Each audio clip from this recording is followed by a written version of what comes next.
All right, guys, we are live here on the live stream, the jumping game inside track with Aidan Coleman and Harry Beswick. We don't have any viewers yet, so that's always fun. Oh, and now we have 4 people who are in the mix there. So welcome to the show. Going to turn the music off, and we'll wait for a few more people to get in here. But while we're doing that, Aidan Coleman and Harry Beswick, welcome. Aidan, you're just in the car now. You've been at Punchestown. Give us a quick synopsis of the festival. Last day today, right? Or one more day tomorrow? No, 2 more, Friday and Saturday. So great days racing today. Literally the last race just over. So yeah, thanks for having me on. And another day at Punchestown tomorrow. So been a busy week. Any surprises so far of winners? Losers? I suppose Gallic Warrior looked a good thing today, and he got beat by Willie's second string, which kind of happens a lot these days. Tia Hoopo was really good in the stairs hurdle for Gordon, so and we know Gordon loves coming over to America with one, so it's great to hit 3 winners today, Gordon. So he's in really good form. That's good. Good to know. Good to know. So we still have people coming into the viewing audience here. We'll give it a few more minutes, let a few more people join. But the whole reason that we're doing this is to just do some education for those people who are overseas who may not be so familiar with racing here in the United States. And we've got 2 experts. Aidan, you're Irish, you live and have made a great going of it in the UK. And Harry, you keep one foot on both sides of the pond throughout the year, England and the States. What's that been like for you so far? It's been great. A bit more based stateside this year. Obviously, with the injury I picked up, I pretty much spent all of last year in Oaksey House, or this winter, in fact. But it's great to be back in the US, and things are going well, and the body feels good. We'll make a good go of it. And you've had a good start to the season. You're currently second in the standings behind last year's NSA champion jockey, Graham Waters. You're only 1 behind, and you've got some really good live mounts coming up this weekend. What do you feel about that? Graham, if you're listening, I am coming to get you this time. No, it's been a great start. The horses are running very well. Obviously, I've teamed up with Liam McVicker again as my agent this year, and things are sort of going strength to strength with him. But it's very early on, and a lot of big days ahead of us, and just try and stay in one piece and get past the line in front, I suppose, is the What was it like, that first win under your belt? It was great, and obviously doing it on West Newton, a horse that I've become pretty close with over here, for Ricky Hendricks and Patrick Lewis, and a stakes win as well. So it was a real monkey off the back, and it's sort of all gone from strength to strength since Aidan. And you're riding him on Saturday too, so we'll get into that in a few minutes when we talk about the inaugural running of the Grade 1 Commonwealth Cup. But we do have some folks jumping in. So Aidan, let's talk a little bit about you. Obviously, people over in the UK know very well who you are. You just recently retired from a very, very successful riding career due to injury that you're unable to come back from. What's it been like since you made that announcement on the Nick Luck on Sunday show a few weeks ago? Yeah, it's been a bit tough, to be honest. I planned on riding a few more years, but we know the game. You can never take anything for granted, and unfortunately, the knee injury I suffered in last June now, like just over 10 months ago, I wasn't able to recover enough to be a jockey, which, yeah, it's tough, but look, I'm getting used to life on the other side now, and I'll take what I get and see how it goes, and we'll look at it as exciting and not scary. Yeah, that's great. And so explain to people who are right now scratching their head and wondering, Aidan, why are you interested in American racing? Why are you bothering to take time out of your day to join a live stream with the National Steeplechase Association horses and the card? What's the interest for you?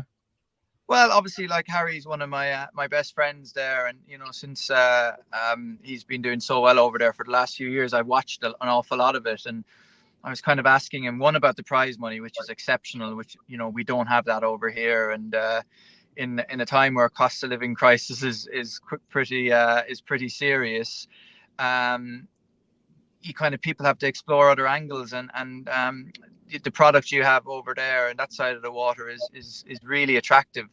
And, you know, when I'm watching some of the races and I see all the crowds there, and I was asking, you know, both yourself and Harry, like, how many people you get, and I didn't realize it was actually as big as it was. And you get, like, you know, some of your bigger meetings there, it just looks like really, really fun, and you're getting the kind of bigger crowds than, you know, 2 or 3 times more people that were at Punchestown today. So yeah, it's something I'm thinking you've got a great product, and I think if it grows a bit more, you know, it could be very exciting.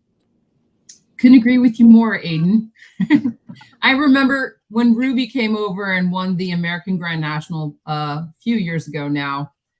He just was surprised at just how massive the crowd was, but the energy. And he went back to Ireland and kind of did a presentation about the energy and the feel and just how great the atmosphere was, and that UK and Irish racing could take a page out of the American playbook, to be honest, is what he said, about creating a day at the races that's more focused on the social and sport of it, and not so much about the wagering. As you know, we only have a very few small opportunities for wagering. And that's a big draw over in the UK and Ireland, and it's not the draw for us necessarily, although we do have wagering this Saturday, and we hope that people will pay attention to what we're talking about today, and make those bets. Of course, there are a few different ways they can do it, but I have friends that are in the UK that make bets on the Churchill Downs signal, so there's no reason they can't bet through Twin Spires, the app that they can download either to a smartphone or a tablet or anything like that. So hopefully we'll give out some winners today. Let's go ahead and jump into what we're going to talk about. I know we don't want to keep people here for too long, so we are discussing the upcoming Virginia Gold Cup card. It's 9 races. It was meant to be 7, but the maiden claiming race filled so well that they split it 3 ways, which is always a positive. And I was talking with Harry a little bit before we went live. Harry, can you just give a synopsis on what the Gold Cup course, it's actually at a place called Great Meadow, how that rides and what it might be compared to from courses overseas that people might know? So the Gold Cup, the Great Meadow course, it's a very nice track to ride. It wouldn't be like your typical US track. The tracks here, they do tend to be quite sharp, quite quick, and things happen very fast. Whereas Gold Cup, I describe it as a galloping track.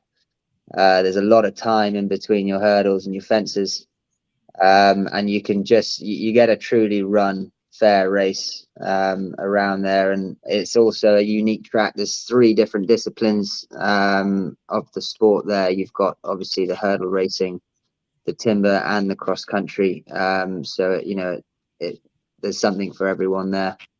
And you know, like this Saturday, we've got some very good races, very good prize money, and a lot of good horses coming out to compete.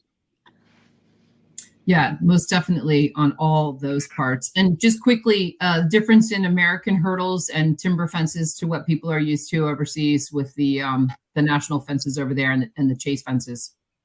So they're sort of a little bit in between both. They wouldn't be the height of a UK or Irish chase fence, but they do have the belly that a fence would have.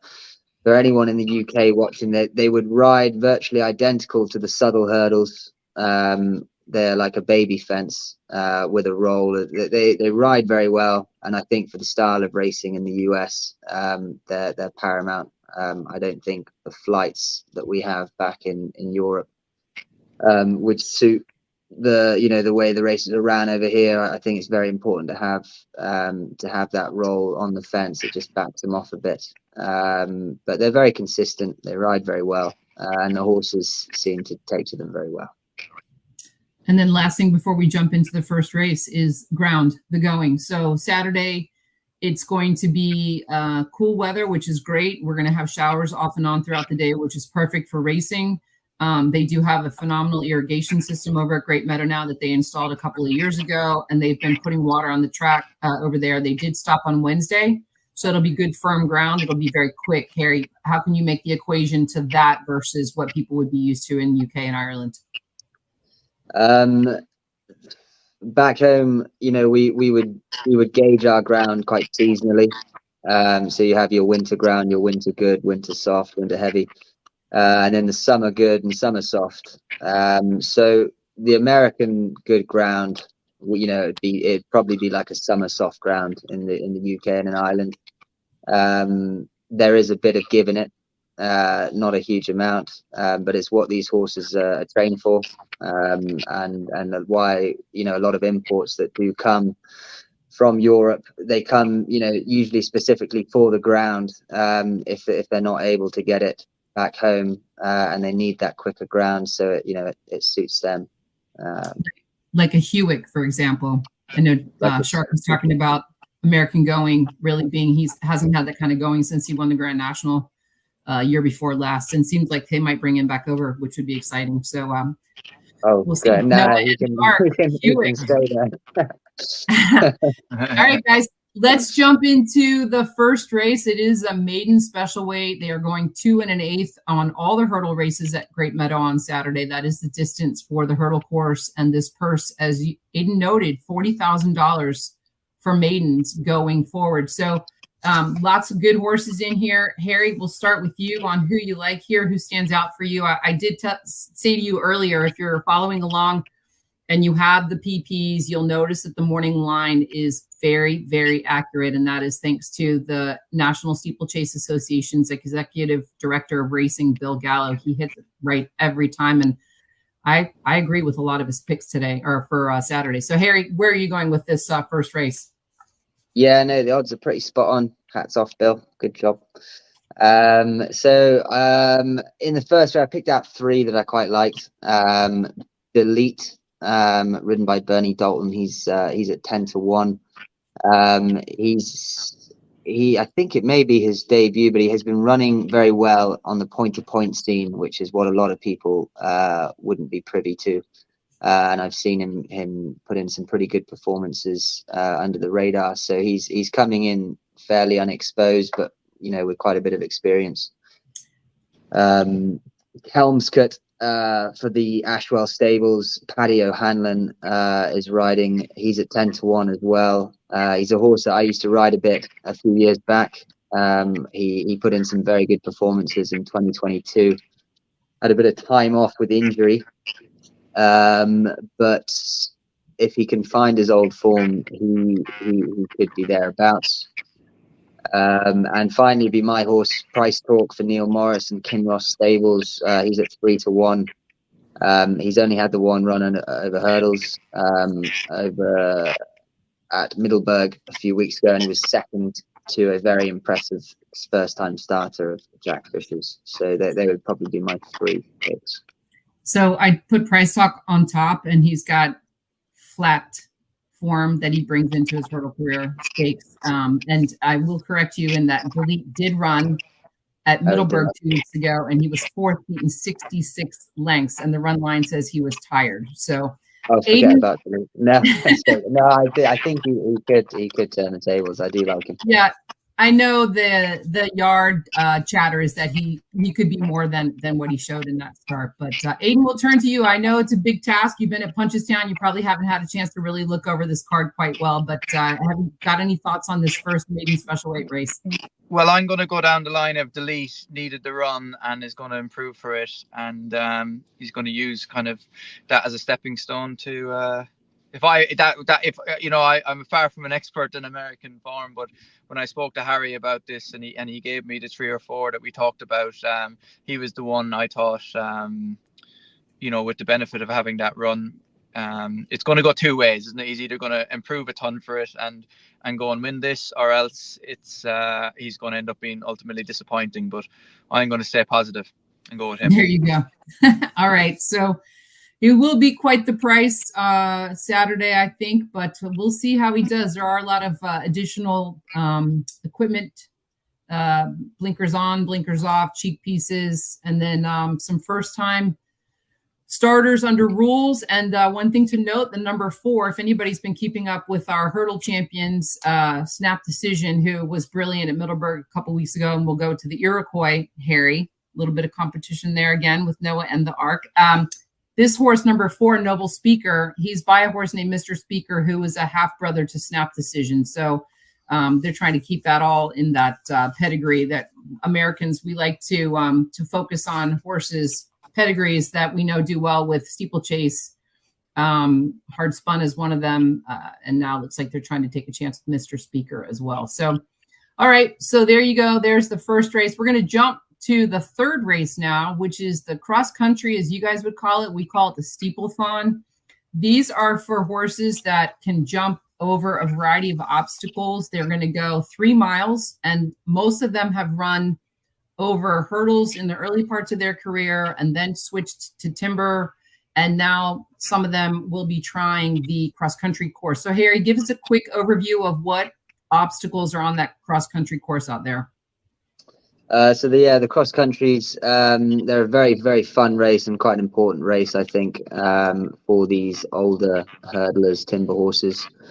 A variety of fences. Obviously, there'll be several timber rails. There'll be the brush hedges, the water you gallop through, a volprum where you jump up onto a bank and off the other side, which the French would be very familiar with. And it's there's no 2 fences the same, and a lot of variety, and it does just bring out a bit more in these older horses. It's a very good race. Aidan, have you looked at this one at all? Yeah, Harry assures me as a court ruler should just canter around, so I didn't really look any further than that. I do like the horse. His name escapes me now. The horse that came from France. Creole. Those French cross country races are very, very formidable, and they make the Cheltenham and Punchestown ones look small. So I'm sure he'll find this a very easy jumping test, which is just an interesting angle, isn't it? But and he's the sneaky for me, Aidan, and here's why. Tom Garner, who officially retired from jump racing as a jockey last year, has continued to ride a few select horses this year, but he's turned his profession into training now, and he's training this horse and riding him. And everybody knows Tom Garner loves to ride Karadubic over in Czechoslovakia. I probably just slaughtered the name of that race, but that's like the most grueling cross country race in the world. He hasn't won it yet. He's been second a couple of times. So if anybody knows about getting around a cross country course that can be challenging, it's Tom Garner. And he brings his horse in with no previous start in the United States and aims him for this race on Saturday. So he, for me, is the sneaky horse, but I do agree Court Ruler is the horse to beat here. Harry, it seems to be that when they gallop through Swan Lake, they literally gallop through a pond. That's, for me, is the pivotal part of where that race is won or lost. You've got to be first, second, or third coming out of that pond. What are your thoughts on that? Yeah, coming through. So that in France, they'd call it the gay. It's the water. It's a very important part of the race, and horses will either attack it or they'll back off from it. And usually it is a very pivotal point in the race. So they do tend to be won and lost going through the water. I rode a real nice with McCure for Neil Morris last year, and for me that is probably where he won the race. A lot of horses just backing off at the water, and he just galloped on through and made up 6-7 lengths. All of these horses, they're experienced around this course. Like Storm Team, I think he's a bit too short of a price for how he's been running lately, but he's certainly capable of turning the tables if he can just revive a bit of old form. Creeleon would be sort of the dark horse. A bit of experience from France, and like you say, Garner's on board. Must be a nice one to pull him out of retirement. So he's definitely got to be looked at. But Court Ruler, his last few runs and his last run in the cross country at Middleburg 2 weeks ago, for me, he's just got to stay upright, and he should win that doing handstands. Yeah, it's a small field, but it's a fan favorite, that race, just because it's so different and unique to anything else at Great Meadow. And we run a similar race at Middleburg Spring 2 weeks ago that has just different look and feel to it and different challenges. But yeah, so that's the third race. That's the Steeplethon, 3 miles, $20,000 up for grabs there. And then we're going to go ahead and jump into the next race, which is the allowance race, 4-year-olds and up, which have never won 2. And it's a pretty even field here, Harry. I know you weren't super impressed with the field going forward here, but there again, it's pretty wide open, but there is the one standout that we mentioned before, and that is the number 7, Tis a Giant. What is it about this horse that really caught your eye? Oh no, this race, the allowance race, I think is a very, very hot race. It was a 4-year-old stake that. Right. This is very competitive. Tis a Giant, yeah, rightly so, 2-1 favorite. He was an absolute runaway winner around Middleburg last time out. Very, very impressive. If he can come on, he doesn't need to come on for that run. You know, it was a very impressive run. He just needs to put up the same performance again. So we've got a clip of it here. Yeah, here he is right here. He's the second horse jumping, sailing over that hurdle, and just really impressive and lives up to his name. He's a tall horse. I know a lot of people don't think tall horses make good jumpers, but he's not a big bodied horse. He's very compact and athletic. And man, he sure did show some value in his abilities on 2 weeks ago. Look at that stride. He's just super impressive. Yeah, so who else did you like in this race besides Tis a Giant, who, by the way, is trained by Hall of Fame trainer Jack Fisher and ridden by leading rider Graham Waters, who you're one race behind, Harry. I know, it's so bad that I've got to tip Graham. So, like, I'm tipping him on like everything here. It's a nightmare. Yeah, so Tis a Giant, obviously, I think, yeah, definitely the one to beat. Quite an exciting horse as a UK import for the Ashwell Stables, Tufton Avenue, with Paddy O'Hanlon on board. He's at 15-1, which I think is a massive price. I think he could run very well. He won on his US debut around Tryon a few weeks back. I mean, it's a big step up in class, but at that price, I definitely think he deserves a bit of attention. And then Pure Courage, he is 4-1, and probably deservedly so. I think he's put some solid runs together over the years, and Blinkers On should help, as he's a bit of a front running type, and he'll definitely be there at the last, I think.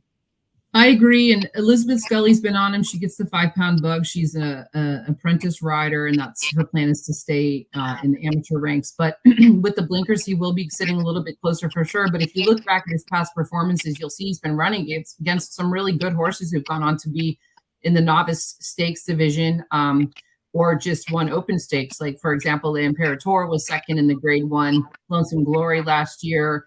You've got Aban, who won the Carolina Cup, Total Joy, who just won a stake down at Foxfield, Neotropic, who was entered last weekend for the inaugural running of the Good Night Shirt stakes down at Foxfield. So he's really got some class, and he's super consistent, and Elizabeth certainly knows him well. So I think he's a contender there too. But it'll be really fun to see what Tis a Giant does after that big maiden victory 2 weeks ago. Will he bounce, or will he stay progressing forward? Okay, so then next up, we've got the 5th race, and that is the inaugural running of the Commonwealth Cup. It's a new Grade 1 to the NSA calendar. It's a $150,000 purse. Wow. And it's going 2 1/8, 4-year-olds and up. So it's a handicap. So these horses are all carrying different weights here. The high weight is the number 4, who is the morning line favorite. That's Awakened. He's carrying 158 with who? Tom Garner. He's just getting greedy now.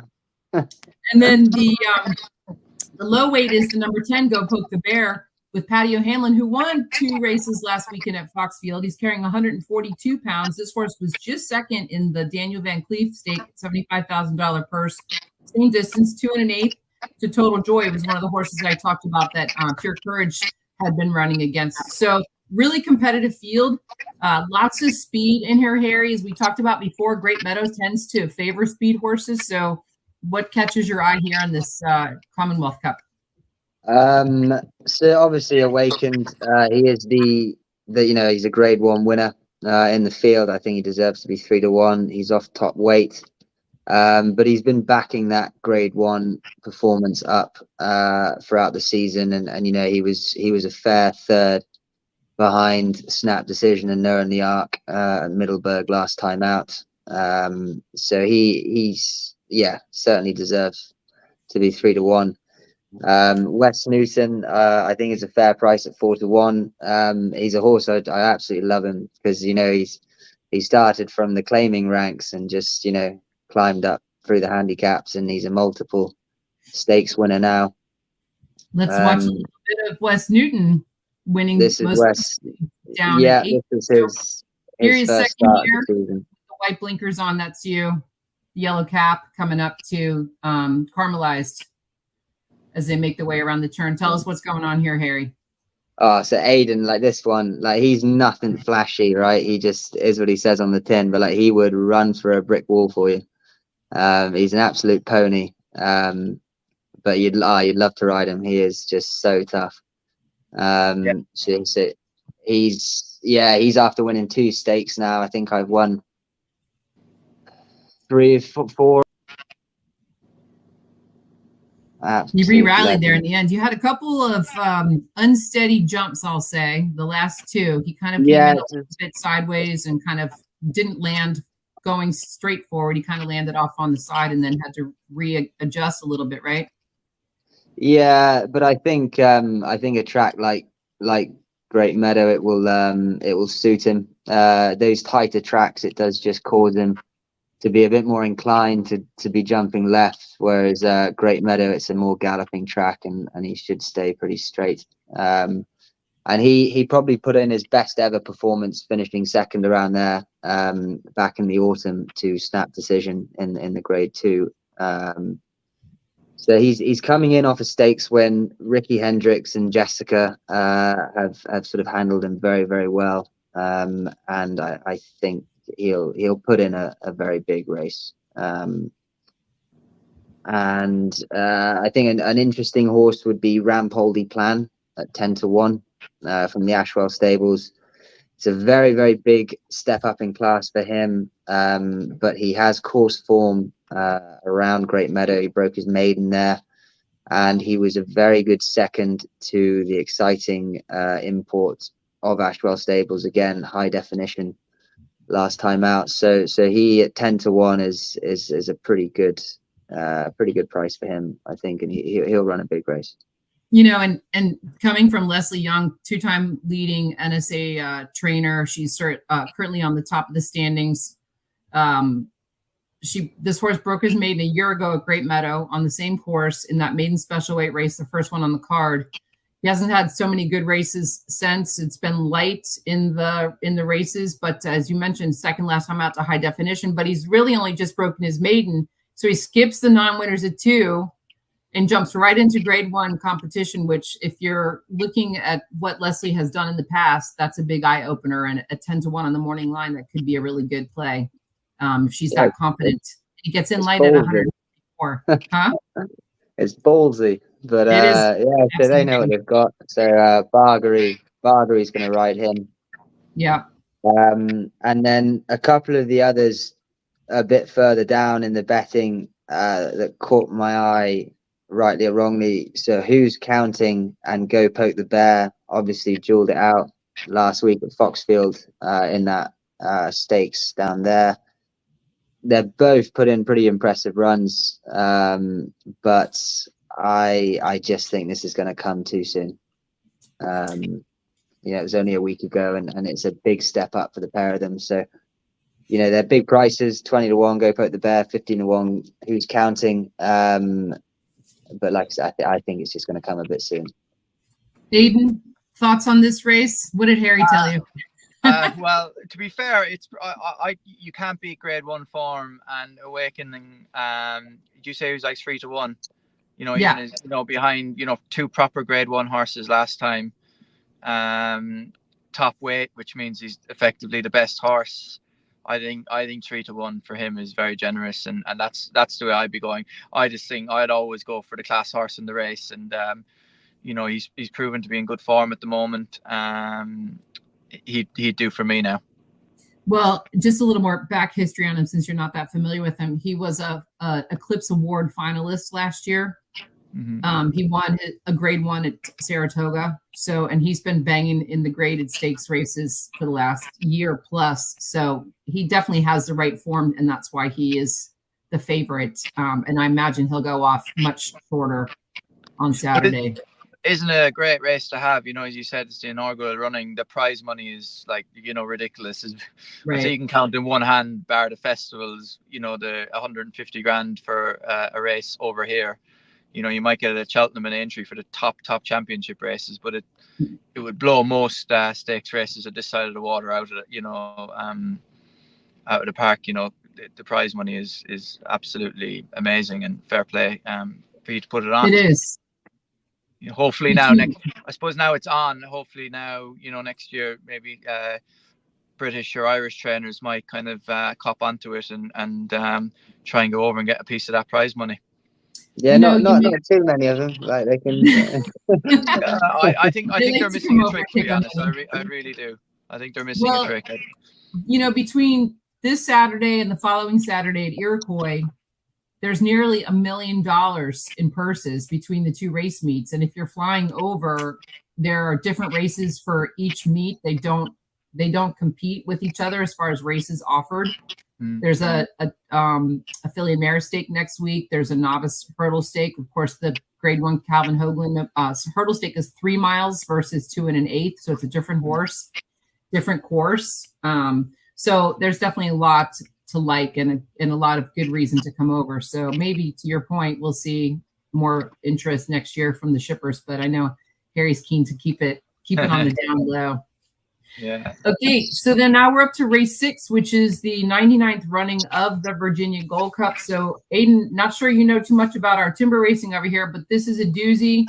We have 2 races in this country that are at 4 miles or better, and this is the 4 mile 23 timber fence Virginia Gold Cup. It's the 99th running, and it's a good field. It's a small field. We actually have 5 going to post, and several of them have never run at Great Meadow or have not run at the distance of 4 miles. But there is one horse in here who is a specialist, and he was last year's champion timber horse for the NSA, and that's Skudik, the number 5, and he's at 4 to 5 on the morning line, and rightfully so.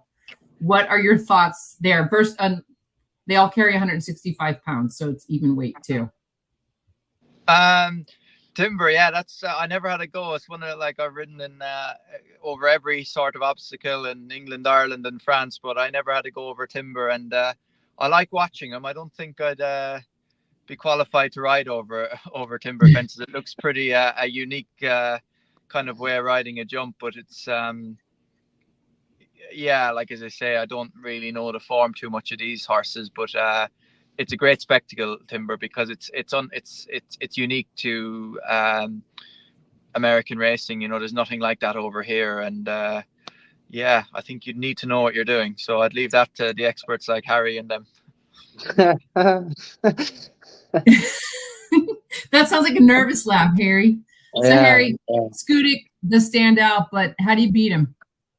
Skudik. So this race, it has become pretty one-sided with the absence of Family Tree. I did believe after the race at Middleburg that Family Tree would have been able to turn the tables on him.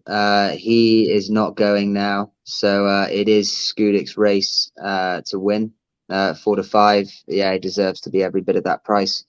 The one horse for me that is probably most primed to take a challenge to him would be Rhythmia, Todd McKenna's horse. Freddie Proctor on board. He's at 3 to 1. He's a horse on the up. He answers every question we've asked of him. If he can handle the 4 miles, which is a complete unknown for him, I believe he will. You know, the way he runs, it shouldn't be an issue, but it is an unknown. But I've got this video of him winning at My Lady's Manor. We'll play it, and you can just see. And In front is Yeah, Vintage Vinny, who's so a two-time yeah. winner of the Maryland Hunt Cup. And then in third behind him is Awesome Adrian, who's also running in the Gold Cup on Saturday. So tell us what we're seeing here, Harry. So this is, a few weeks back. Vintage Vinny, obviously a multiple Maryland Hunt Cup winner. Very, very talented horse. This is Rhythmia in second, coming to challenge at the inside now. Ridden by young Andy Burke-Ott, who's come over from Ireland and is having a great spring season, working out of Todd McKenna's. Look, he just did it very, very nicely. Like I say, he's answered every question we've asked of him. He's been stepped up. He's been very well handled by Todd and all of the team here at Keystone Thoroughbreds. And I do think he is going to be one of the big timber horses in the future. Obviously, Upland Partnership are looking to step him up, to the top level this Saturday. So we'll just have to see how he handles it. It's certainly not a penalty kick. Skudik won't go down without a fight. But I just love the way he finished up, and he did it so easily. It's a tough course, the Gold Cup. They're solid fences. They're big. And like I say, he hasn't jumped anything over 4 miles before, so it is a big question mark. But out of the runners, I think he's probably the best to give Skudik a run for his money. So in that race, we saw Awesome Adrian also, and he finished third there, but then he came back and he won the Grand National Timber Stake the week after, and he won on the front end by 4.5 lengths in that race, and that was going 3 1/4. Now he has run one time the distance of 4 miles and finished second, and he goes to post for Kathy Nielsen, and she named Jared Galligan on board. They have a great connection. They've had a lot of success together, but Kathy also used to ride over the big timber fences and ride in the Maryland Hunt Cup, actually trained the Maryland Hunt Cup winner last year without more ado. So she knows a thing or two about getting a horse ready for the big timber fences and the big races. This horse was supplemented to run Saturday in the Virginia Gold Cup. What are your thoughts on Awesome Adrian? Awesome, mate. Like you say, you just sort of gave him a pretty good build up there. It's coming from very good connections. Jerry Galligan, obviously a winner of this race with Mystic Strike last year. Yes, year. Certainly, he knows his way around the course, and he's a very good rider over timber. The fact that he was supplemented for a race as big as this, and the amount of sort of time to prepare one for it, would just give me the idea that it was a bit of a last minute decision, where the likes of Skudik, Rhythmia possibly included as well, they've been really earmarked and trained specifically with this task in mind. So he deserves every bit of respect, and I hope he runs a big race, and I'm sure he will. But I would be leaning towards obviously Skudik and Rhythmia. Yeah, agreed. Patrick Lewis chimed in on the chat and said Wes Newton only choice. Yes, Patrick. We hear you, and we look forward to seeing you on Saturday at Great Meadow. All right, so let's do one more, shall we? Let's jump into that Speedy Smithwick Memorial Stake. It's the 7th race on the card, and that is restricted to 4-year-olds, and they're going 2 1/8. Purse is $50,000. There's it's quite wide open here, I think. But I think our boy Wes, the number 8, is the horse that, again, agreeing with the morning line, is the horse to be here. He does get the addition of cheek pieces on Saturday, and he's going to post under Scotsman Stephen Mulqueen for Kerry Bryan and Atlantic Friends Racing. Any thoughts on this horse, Harry and Aidan? I'm going to keep this short and sweet. When me and Harry talked about all the races, he just said to this race, "I don't have a clue." Okay. And then we moved on to race 8. So no worries. I am not going to advise anyone to put money on anything that I don't know about. I will correct you on Stephen Mulqueen is Irish. Oh, I know what he was. I know he sounds. He's been in Scotland so long. He's all over the place. Well, I've been in England 18 years, and I am very much Irish, so it doesn't work like that. Very good, very good. All right, so Harry, thoughts on this race? Right. Bill's going to be so happy that I'm agreeing with him because but You don't normally. he's got it fairly spot on. I mean, our boy Wes, if he finished third in the stake last autumn behind Kiyomori, which looked to be an improving type. That was at Aiken, and obviously he was second to Kyogo, if I'm correct, at Far Hills, Correct. which is solid form. Very, very good form. He's certainly deserves to be favoured off the back of that. Lightning Ridge, next in the betting at 3-1. He's a 2-time 3-year-old winner last season, quite impressively. And he's made one start this year. He didn't really trouble the judge, but it's nice to have a bit of confidence coming in with a run under the belt. This is obviously our boy Wes' first start, so Lightning Ridge has probably got the benefit of fitness. And finally, my pick would be is it Haint Blue or Hon Blue? Yeah. Of the Daltons.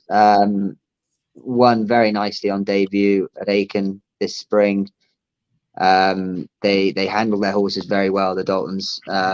Bernie's a real horseman, so I've got no doubts that he will have improved for that. And they wouldn't be shipping him to Virginia for no reason. So I think he's a very good price. In fact, at 4-1, I think he could really be in the mix. So interesting to note, Hank Blue is a filly. And she's carrying a lightweight 144 pounds. So and everything you said about Bernie and Kate is 100% true. And Bernie started out swinging this spring with quite a few successes early on down there in the Carolinas. So and he's riding a lot as he would, because he's such a great jockey. And he's we call him the senior man in the colony, right? He's Aidan Bernie's 54. Yeah. So, what? Yeah.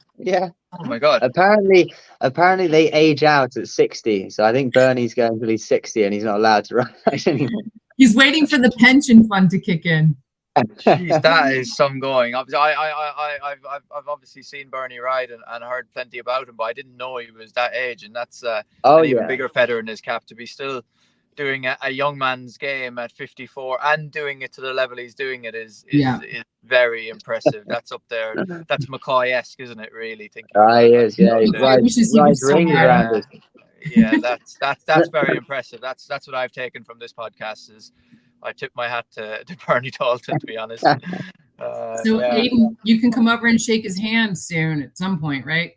I would love to do it. That'll be enough reason enough to come over and to meet the great man himself, because that's really, I'm taken aback by that. 54 to be and this is a 4-year-old only race is makes me feel very young to retire at 35. Very young, so that's impressive. Fair play to Bernie. All right, so we're going to close this out, but Harry, nap of the day on Saturday? Nap of the day. We didn't get a chance to talk about it, but my nap of the day is Box Office Warrior in the second race, 15-1. Okay. Reasons because? It's a cool name, isn't it? No, he's trained by Todd McKenna. Spend a lot of time with his horse, and I think he's my little nap of the day. All right, that's good. And Aidan, do you have a nap, or you I think Awakened. I think he's the best horse running, in the best race, and I think his price is fair as well. And I'd be a sucker for a classy horse, and I think his form is he's very consistent, as you say. He's plenty of accolades over the last couple of years, and I think he's going to win that race. Of course, I think is interesting is in the last race. Little GT with Zach Miller going to post for Julie Govina. I had that one. I wrote that down. Yeah. He ran a good race last weekend. Not on my notes, you didn't, Harry. 2 weekends ago. He should improve off that starting. He's dropping down from maiden special to maiden claiming, and he's 8-1 on the morning line. He's certainly not 15-1, but he might change as the day goes on. So we'll see what happens. And I would love to see Zach Miller with a winner. He's a lovely guy and does a Absolutely. lot for the sport over here. And I think he could be on the winner in the ninth. Absolutely. There All you right, go. gentlemen, it's been a blast. Thank you for joining me this afternoon. For everybody who's watching, we appreciate you tuning in, and hopefully we've given you some good tips on who to take on Saturday. Keep watching the live stream. It's on nationalsteeplechase.com. You'll get to see all the action there. The first post is at 1 o'clock Eastern Standard Time. It's free to watch the live stream. You've got to go to the NSA's website to do that. Download the Twin Spires app so you can get your wagers in. I will be on site and giving out picks in the paddock on the day and doing post-race interviews. So hopefully we catch Harry on a few of those. And again, thanks everybody. We look forward to seeing you all again soon in the future. Cheers. Thank you. Cheers, Megan.